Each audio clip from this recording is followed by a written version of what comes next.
नमस्कार साथियों, target with अभ्यास में आपका स्वागत है। आज हम लोग का टॉपिक है राष्ट्रीय प्रतीक। भारत के जो राष्ट्रीय प्रतीक हैं, जो राष्ट्रीय चिन्ह हैं, उनके बारे में हम लोग विस्तृत अध्ययन करेंगे, क्योंकि आपके एग्जाम में इससे प्रश्न कभी-कभी पूछे जाते हैं, डीप पूछे जाते हैं।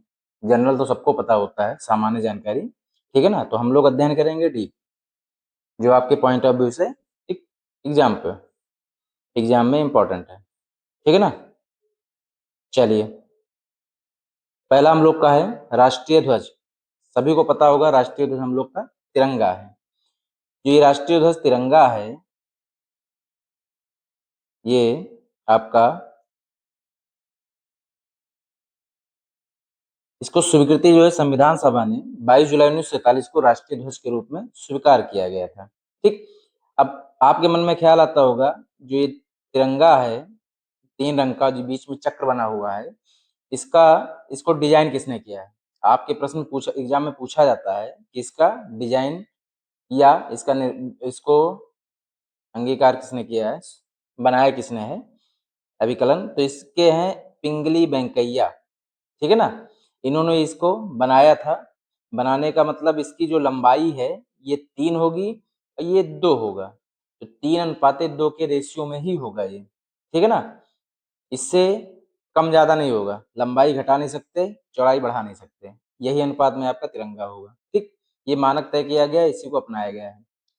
इसके बाद जो ये रंग लिया गया है, आखिर ये केसरिया क्यों लिया गया है। केसरिया किसका प्रतीक है। केसरिया आपका साहस, त्याग और बलिदान का प्रतीक है, ठीक है ना। और उसके बाद आपका जो सफेद है लिया गया है, श्वेत, ये किसका प्रतीक है, ये आपका सत्य, शांति, पवित्रता का प्रतीक है। ठीक, उसके बाद हरा। अब हरा आपको पता ही है, समृद्धि, विश्वास, उर्वरता, क्योंकि प्रकृति से ही लिया गया है, सब हरा भरा हो, ठीक है ना। ये आपका इसलिए है। इसके बाद जो चक्र है बीच में नीला नीला, ये आपका लिया गया है अशोक के सिंह स्तंभ से। सारनाथ में जो सिंह स्तंभ है, उसमें जो गोल चक्र बना हुआ है, ये वहां से लिया गया है। ठीक, इसमें आपके मध्य में 24 तीलियां हैं, इसमें इस चक्र में 24 तीलियां हैं। ठीक, जो निरंतर न्याय और निरंतर प्रगति का साइक्लिक प्रोसेस हमेशा चलता रहता है, तो प्रगति का ये संदेश देता है, ठीक है ना। अब संवैधानिक कर्तव्य, जो भारत के लोग हैं, इनका संवैधानिक कर्तव्य क्या है।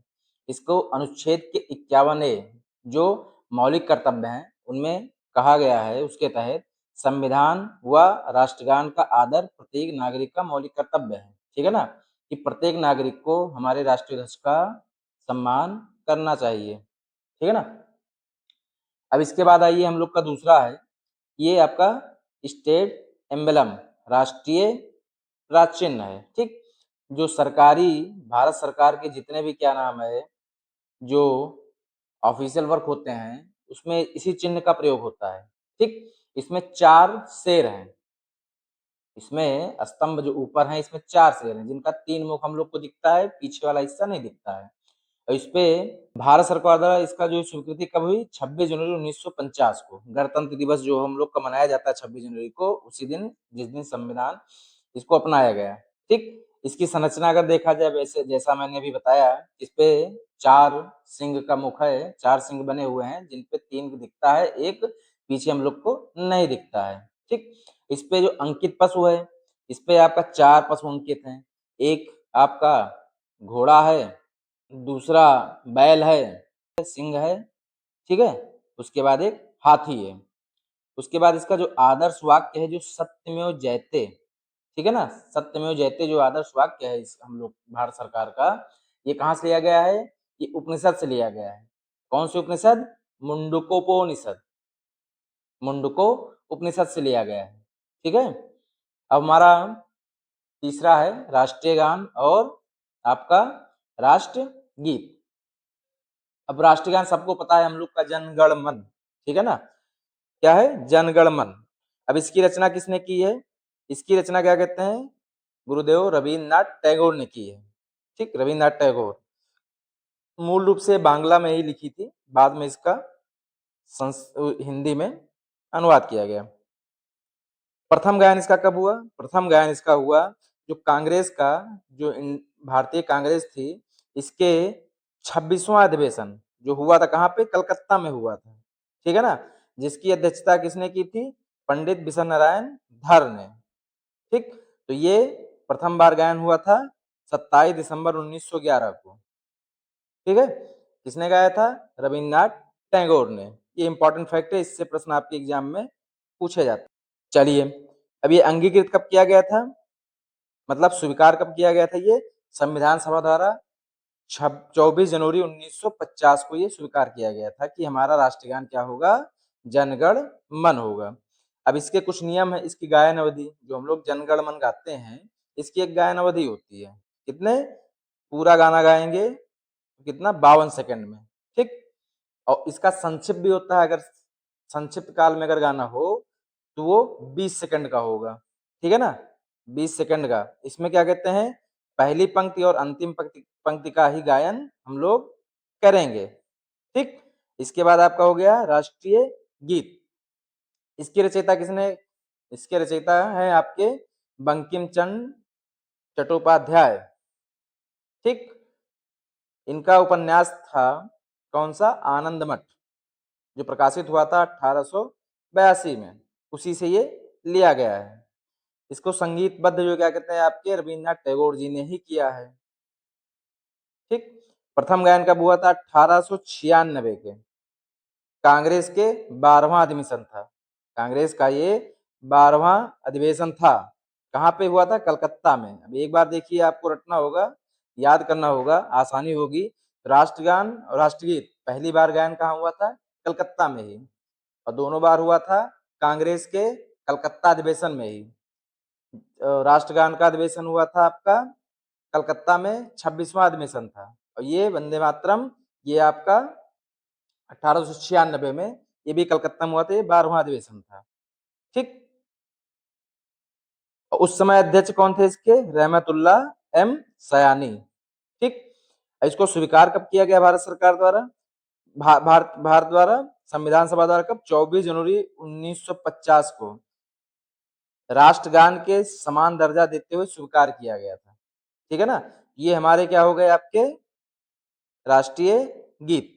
अब हम लोग अध्ययन करेंगे आपका, अब वंदे मातरम से जो नया संवैधानिक संरक्षण मिला है, अभी आपका संशोधन हुआ है कि जो वंदे मातरम है, इसको भी राष्ट्रगान के बराबर दर्जा दिया जाए, इसके भी सम्मान किया जाए, कोई अपमान न कर सके, इसके लिए कानून बनाया गया है 2026 में, ठीक। मान्यता और संरक्षण भी दी गई है। क्या हुआ है, राष्ट्रीय सम्मान के अपमान की रोकथाम संशोधन अधिनियम द्वारा राष्ट्रीय गीत वंदे मातरम को राष्ट्रगान के समान पूर्ण वैधानिक संरक्षण प्रदान किया गया है, ठीक है ना। अधिनियम की धारा 3 में परिवर्तन किया गया है, संशोधन किया गया है कि वंदे मातरम के आधिकारिक गायन को जानबूझकर रोकने या उसमें बाधा डालने को दंडनीय अपराध बनाया गया है, ठीक है। उसके बाद आपका दंड का प्रावधान भी किया गया, अगर आप अपमान करते हैं तो आपको 3 वर्ष के कारागार, जुर्माना भी लगेगा या दोनों हो सकता है, 3 वर्ष की सजा भी और साथ में जुर्माना, जुर्माना में क्या है, अर्थदंड, मतलब पैसा आपको डिपॉजिट करना पड़ेगा, ठीक। इसके बाद आप आइए, ऐतिहासिक संदर्भ इसका क्या है। 24 जनवरी 1950 को संविधान सभा के अध्यक्ष डॉक्टर राजेंद्र प्रसाद ने संबोधन में कहा था कि राष्ट्रगान के बराबर ही वंदे मातरम को भी सम्मान उतना मिलना चाहिए, लेकिन हो नहीं पाया, ठीक, कालांतर में। चलिए, अगला अब हमारा है राष्ट्रीय पशु, जो हमारा रॉयल बंगाल टाइगर बोले जाते हैं, सुंदरवन क्षेत्र में ज्यादा पाया जाता है। इसको राष्ट्रीय पशु घोषित कब किया गया, नवंबर 1972 को, ठीक है ना। उसके पहले 72 नवंबर 1972 को राष्ट्रीय पशु घोषित किया, उससे पहले क्या था हमारा राष्ट्रीय पशु, शेर था, ठीक। पूर्व में हमारा शेर था।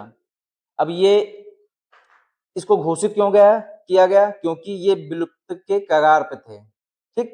क्यों, क्योंकि इनका शिकार ज्यादा होता था, इसीलिए क्या कहते हैं, नवंबर 1972 को इसको राष्ट्रीय पशु घोषित किया गया। अब इसके बाद 1 अप्रैल 1973 को प्रोजेक्ट टाइगर की शुरुआत हुई, ठीक। कहां से, जिम कार्बेट नेशनल पार्क, कहां पे है ये, आपका उत्तराखंड में है, ठीक है ना। तो प्रोजेक्ट टाइगर लॉन्च किया गया, ये आपके एग्जाम में प्रश्न में एग्जाम में पूछा जाता है, इससे प्रश्न बहुत बनते हैं कि प्रोजेक्ट टाइगर की शुरुआत कब हुई थी, ये आप याद कर लीजिए, नवंबर 1973। बहुत बार पूछा गया आपके विभिन्न एग्जामों में, ठीक है ना। वर्तमान स्थिति, वर्तमान स्थिति है एक देश में अभ्यारण्य, क्यों, जो अभ्यारण्य है जहां पे टाइगर रिजर्व जिनको बोला जाता है, ये कितने हैं, ये भारत में 58 है वर्तमान में, ये 2026 का डाटा है, ठीक है ना। वर्ष 2022 की गणना के अनुसार भारत में बाघों की संख्या लगभग कितनी है, 3167 है, ठीक। विश्व बाघ दिवस, जो विश्व अंतरराष्ट्रीय स्तर पे बाघ दिवस मनाया जाता है, वो आपका है 29 जुलाई। दूसरी चीज, 2022 में इसकी जनगणना हुई थी, हर 4 वर्ष पे इसकी जनगणना होती है बाघों की, ठीक है ना। तो इसकी जनगणना शुरू हो गई है दिसंबर 2025 से, आपका 26 जुलाई, अगस्त, अगस्त का महीना चल रहा है, हो सकता है 2 अगस्त में ही या आगामी मंथ में इसकी गणना रिपोर्ट, जनगणना रिपोर्ट आ जाएगी, ठीक। चलिए, हम लोग का अगला है राष्ट्रीय पक्षी। पक्षी हमारा कौन सा है, राष्ट्रीय मोर है। जो भारतीय मोर है ये हमारे क्या है, राष्ट्रीय पक्षी है। इसका वैज्ञानिक नाम है पावो क्रिस्टेटस, ठीक है ना, पावो क्रिस्टेटस है इसका वैज्ञानिक नाम। विभिन्न परीक्षाओं में एग्जाम में इसका नाम पूछा जाता है कि इसका वैज्ञानिक नाम क्या है। इसके बाद इसको स्वीकारता कब मिली थी, इसको राष्ट्रीय पक्षी घोषित कब किया गया था आपका, 1 फरवरी 1963 को मोर को राष्ट्रीय पक्षी के रूप में स्वीकार किया गया था, ठीक। उसके बाद इसकी सांस्कृतिक महत्व क्या है, सुंदरता है, अनुग्रह, गौरव और भारतीय कला पौराणिक परंपराओं के जीवन प्रतीक है। जो आपका मोर है ये भगवान कार्तिकेय की सवारी भी है। उसके बाद भगवान श्री कृष्ण जब मुकुट होता है उसमें भी मोर पंख लगाए रहते हैं, तो पौराणिक मान्यता भी इसकी है। उसके बाद आप ये, इसका चयन का कारण क्या है, जैसे दिया है संपूर्ण भारत में बहुतायत में पाया जाता है, ठीक, तथा आम भारतीय नागरिक भली बात इससे परिचित हैं, ठीक। अब पर्यावरण संरक्षण भी है, संरक्षण भी करता है अनुकूल। अब इसको कानूनी संरक्षण मिला है, भारतीय वन्य जीव संरक्षण अधिनियम 1972 के तहत मोर के शिकार पर पूर्ण प्रतिबंध है। इसे सर्वोच्च कानूनी संरक्षण प्राप्त है। हमारे देश में अगर कोई मोर की हत्या करता है तो कानूनी अपराध है, किसके, भारतीय वन्य जीव संरक्षण अधिनियम 1972 के तहत कानूनी दंड का प्रावधान है, क्यों, क्योंकि ये राष्ट्रीय पक्षी है, ठीक है। चलिए, अब आगे आइए, कुछ और छोटे छोटे हैं। एक राष्ट्रीय पुष्प है, राष्ट्रीय पुष्प, फल और वृक्ष। अब सबको पता है, भली बात जानते हैं कि राष्ट्रीय पुष्प हम लोग का है ये कमल। इसका वैज्ञानिक नाम है निलंबो न्यूसिफेरा, ठीक। पंख में खिलकर, इसका सांस्कृतिक प्रतीक है, पंख में खिलकर भी पवित्र रहने की क्षमता के कारण यह शुद्धता, ज्ञान, समृद्धि, आध्यात्मिक जागृति का प्रतीक है। ये हमारा क्या है, राष्ट्रीय पुष्प कमल है। पढ़ ले रहे हैं, बहुत ज्यादा इंपॉर्टेंट नहीं है, वैज्ञानिक नाम इंपॉर्टेंट है, ये पूछा जा सकता है, ठीक है। इसके बाद हमारा राष्ट्रीय वृक्ष बरगद है। बरगद की एक खास बात है कि इसकी जड़ें ऊपर से नीचे धरती के आती हैं। अगर एक बरगद का पेड़ है, इसको वन क्षेत्र भी कहा जाता है कि अगर एक बरगद का पेड़ हो गया तो ये कई पेड़ों के बराबर क्या कहते हैं, ये एरिया कवर कर लेता है, ठीक है। इसका क्या नाम है, फाइकस बेंगेलेनेसिस इसका वैज्ञानिक नाम है। और अपनी विशाल शाखाओं व गहरी जड़ों के कारण यह अमरता और दीर्घायु का प्रतीक माना गया है। कोलकाता में वर्तमान में ग्रेट बनियान ट्री है, जो 250 वर्षों से अभी भी वैसे खड़ा है, ठीक। चलिए, अगला हमारा है राष्ट्रीय फल। सबको पता है, भली बात जानते हैं, आम है। इसका वैज्ञानिक नाम है मैग्नीफेरा इंडिका। ये इंपॉर्टेंट है, कभी कभी पूछ लेते हैं एग्जाम में, इसका वैज्ञानिक नाम क्या है।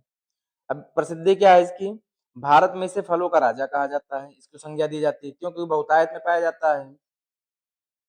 और उसके बाद 100 से अधिक किस्में हैं, जिसमें कुछ प्रमुख हैं अल्फांसो, केसर, दशहरी, लंगड़ा, ठीक है ना, और भी हैं। चलिए, अब हम लोग की जो राष्ट्रीय नदी है, जलीय जीव है, इसके बारे में अध्ययन करेंगे। राष्ट्रीय नदी हम लोग की गंगा है। अब ये सबको पता है कि इसको घोषित कब किया गया है, इसकी निकलती कहाँ से है, गंगोत्री से। गंगोत्री कहाँ है? उत्तराखंड में। ये गंगोत्री भागीरथी, इसकी लंबाई है 2525 किलोमीटर। भारत की सबसे लंबी नदी का इसको दर्जा प्राप्त है।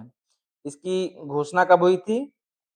4 नवंबर 2008 को राष्ट्रीय नदी गंगा को राष्ट्रीय नदी माना गया। प्रमुख सहायक नदियां इसकी यमुना है, सोन है, घाघरा है, गंडक है, कोसी है, रामगंगा है, गोमती है। ठीक है ना।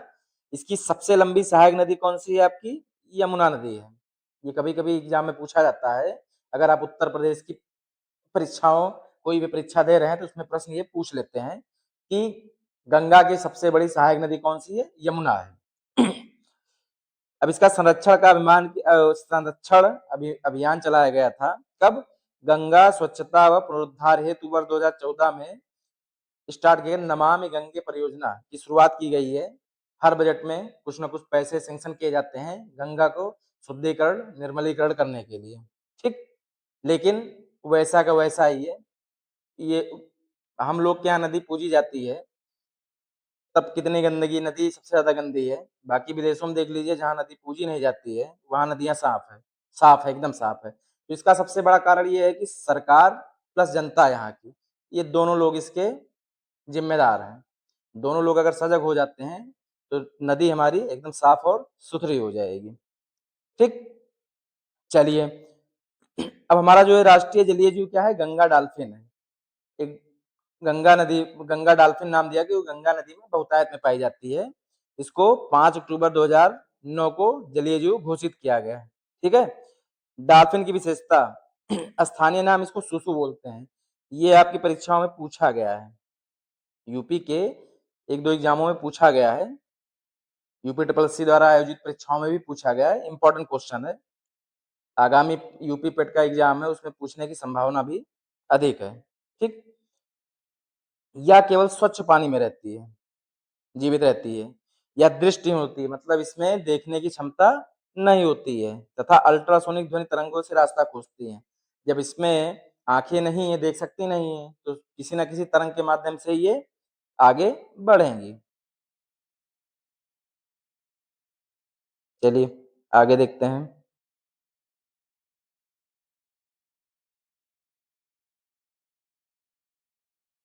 चलिए अगला हमारा राष्ट्रीय विरासत पशु कौन सा है? हाथी। राष्ट्रीय विरासत पशु हमारा क्या है? हाथी, इंडियन एलिफेंट। इसकी घोषणा कब हुई थी? 22 अक्टूबर 2010 को हाथी को भारत का राष्ट्रीय विरासत पशु घोषित किया गया। नेशनल हेरिटेज एनिमल हमारा क्या है? हाथी है। ठीक, इसका वैज्ञानिक नाम क्या है? एलिफस मैक्सिमस इंडिकस इसका वैज्ञानिक नाम है, पूछा जा सकता है, ये इंपॉर्टेंट है। राष्ट्रीय विरासत पशु पूछे जाते हैं इससे प्रश्न। इसका जीवन काल, सामान्य जानकारी जानना चाहिए, 60 से 70 वर्ष तक जीते हैं। धार्मिक मान्यता, भगवान गणेश इंद्रदेव के वाहन ऐरावत जो हाथी होती है। राजसी शक्ति बुद्धिमत्ता का प्रतीक। केरल में मंदिरों में पूजा, हर प्रत्येक मंदिर में क्या कहते हैं, बिना हाथी की पूजा नहीं होती है। वहां बहुत बहुतायत में क्या कहते हैं, पूजा के योग्य हाथियों को माना बहुत शुभ माना जाता है। ठीक, संरक्षण, हाथियों के आवास संरक्षण हेतु 1992 में प्रोजेक्ट एलिफेंट लॉन्च किया गया था। ठीक, प्रोजेक्ट एलिफेंट लॉन्च किया गया था। कब से? पूछा जाता है, कभी कभी पूछ सकते हैं कि प्रोजेक्ट एलिफेंट कब किया गया था? 1992 में। ये आपके लिए इंपॉर्टेंट है। बाकी अगला है आपका राष्ट्रीय कैलेंडर। हम लोग का राष्ट्रीय कैलेंडर क्या है जो भारत सरकार द्वारा स्वीकार किया गया है? वो है शक संवत। इसको स्वीकार मान्यता कब मिली है? 22 मार्च 1957 को। इसके साथ ग्रेगोरियन कैलेंडर को साथ में भी लेके इसकी मान्यता किया गया, माना गया है, मतलब सम्मिलित किया गया है। ऐतिहासिक आधार क्या है? कुषाण सम्राट, जो कुषाण वंश था उसके सम्राट कनिष्क द्वारा 78 ईस्वी में, कब शासन था इनका? 78 ईस्वी में। ठीक, में प्रारंभ शक संवत पर आधारित 78 ईस्वी में शक संवत स्टार्ट किया गया था। किसके द्वारा? कुषाण वंश के शासक कनिष्क द्वारा। ठीक, इसीलिए ये 78 वर्ष आगे होता है। माह संरचना, इसका प्रथम माह चैत होता है, जो सामान्यतः 22 मार्च, लीप वर्ष में 21 मार्च को पहला दिन चैत का स्टार्ट होता है। ठीक, अंतिम माह इसका कौन सा है? फाल्गुन। जो फागुन कहते हैं हम लोग, वो अंतिम मास है हिंदी नववर्ष का। उसके बाद आपका राष्ट्रीय मुद्रा, जो चिन्ह हम लोग आजकल प्रयोग करते हैं, ये रोमन आर, जो रोमन आर होता है वो, जो हम लोग का रा होता है, इन दोनों का मिश्रण से बनाया गया है। किसने बनाया था? डी उदय कुमार ने। कब ये इन्होंने बनाया था? ये कौन थे जिसका डिजाइन किया था? आईआईटी बॉम्बे से पोस्ट ग्रेजुएट छात्र डी उदय कुमार। ठीक, तो जो देवनागरी का रा है, आर रा है, और रोमन का आर है, इन दोनों के मिक्सचर से, मिश्रण से इन्होंने क्या बनाया था? ये चिन्ह बनाया, जो हम लोग भारत सरकार मान्यता प्राप्त है। अब हम लोग का चिन्ह ये भी प्रयोग किया जाता है, जैसे डॉलर प्रयोग किया जाता है, उसी तरह ये भी हमारा भारतीय चिन्ह है, भारतीय मुद्रा का। ठीक है ना? अब ये हम लोग के हो गए कुछ राष्ट्रीय प्रतीक।